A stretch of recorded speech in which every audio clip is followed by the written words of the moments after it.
Bob Chapman, the international forecaster, with us. Welcome back, my friend. Well, thank you very much, and it's very nice to be here again. What do you think, man? Builders now going to work directly for the banks? Well, I don't know. Would you want to work for a bank? Absolutely not, sir. Not as a builder, because you lose your independence completely, and you lose your profitability. And instead of working for yourself as an independent, you're basically going to have all these government banking guidelines and control, and you're going to have all kinds of you're just going to work on this little profit margin or this little salary or whatever. It means that the autonomy of builders is going away, sir. And the last thing I want is to corrupt organization like a bank controlling the builder. I think this is a saving thing here, because I noticed the other day, about a week ago, it was in the International Forecaster, that the FDIC, either Fannie Mae or Freddie Mac, I think it was Fannie Mae, made a deal with a builder, and it's Lenore. Get the name pronounced correctly. Yeah, a large builder in the United States. And they had their inventory taken from them, and were paid for what the inventory was in the houses that were sitting there that they couldn't sell, and also some land. Yeah, and I say at first it sounds good because it's a bailout, but trust you me, ladies and gentlemen, there will be gargantua rope cords, flaxen cords. It'll be the disaster over time. We'll talk about that, plus Fannie Mae's asking for a bailout. We'll talk about it more in seconds with Bob Chapman, theinternationalforecaster.com. Bob Chapman, theinternationalforecaster.com, back with us. So, Bob, I'm convinced it sounds good and it might be a temporary bailout, but what it's really going to be is out of control, strings attached. You watch. Well, it'll certainly lead to more building of government housing. And we know what a disaster government housing has been. We can take the East St. Louis example of the Pruitt-Igoe project, that the crime was so great within the confines of those buildings that the police wouldn't go in, and finally they had to drive everybody out of the buildings and dynamite them.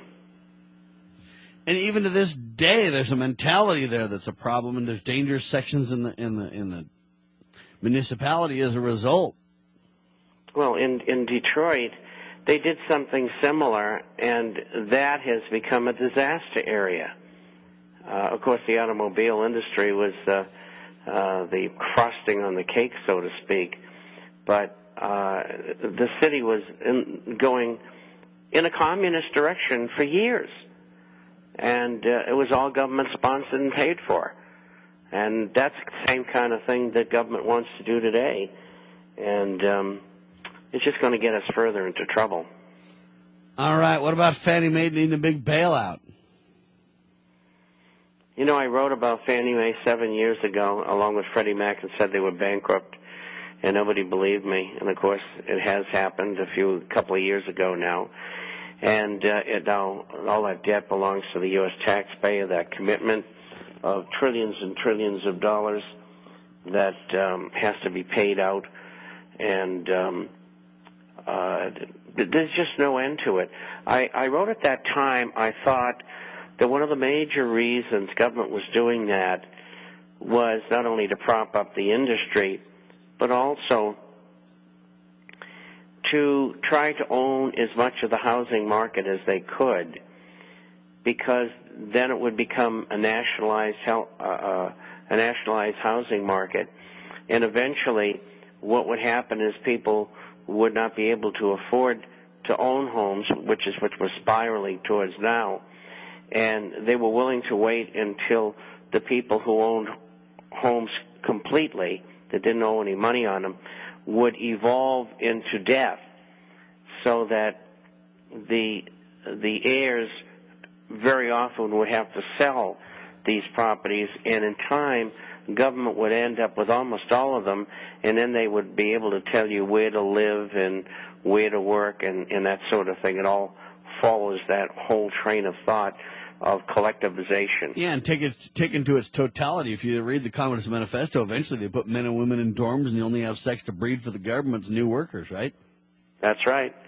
It's all selective breeding, and you would be able to do the job the government told you to do. People would be mated up as to who was going to breed and who is not going to breed. And it'd all be based on the eugenics plans. They want to create this basically two races. They want a superior race of the gods, kind of an idea. I know this sounds absurd, but this is what these crazy people believe. And then they want to have the dumbed down worker toiling class, huh? That's correct. Exactly. And the course of study of children would be determined when they're 5 or 6 years old. And then what vocation they would work in would be determined at that time as well. And then when they went to work, they would be put perhaps in San Francisco, and the wife they were allowed to marry would work in New York City, and the children would be educated perhaps in the Midwest, and once a year they'd get together for 2 weeks for vacation. It's a dangerous scenario. It's all happening. And interestingly enough, on this Fannie Mae bailout, Fannie Mae seeks another bailout. Guess who's reporting it? Business Day South Africa. Isn't that an interesting report? Fannie Mae says its loss widened to $74.4 billion in 2009 from $59.8 billion in 2008, and it expects the pain to continue this year due to rising unemployment. And they also indicate in their earnings report that they need, another $15.3 billion in federal assistance, which would increase the total amount of its, quote, government lifeline to $76.26 billion. The cash infusion is key to its solvency. And it's, I guess they'd have to appoint a receiver if they can't get this under control. It's not going to end here. They're going to even need more bailouts.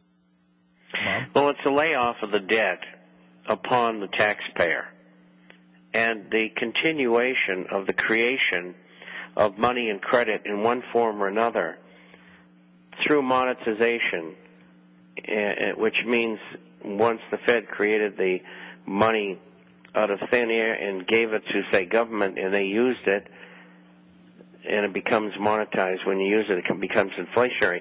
And so you would have your purchasing power over time stolen from you by inflation and by the debt that you would have to pay, not only to Fannie and Freddie, or for Fannie and Freddie and Ginnie and FHA, but goodness knows how many other programs.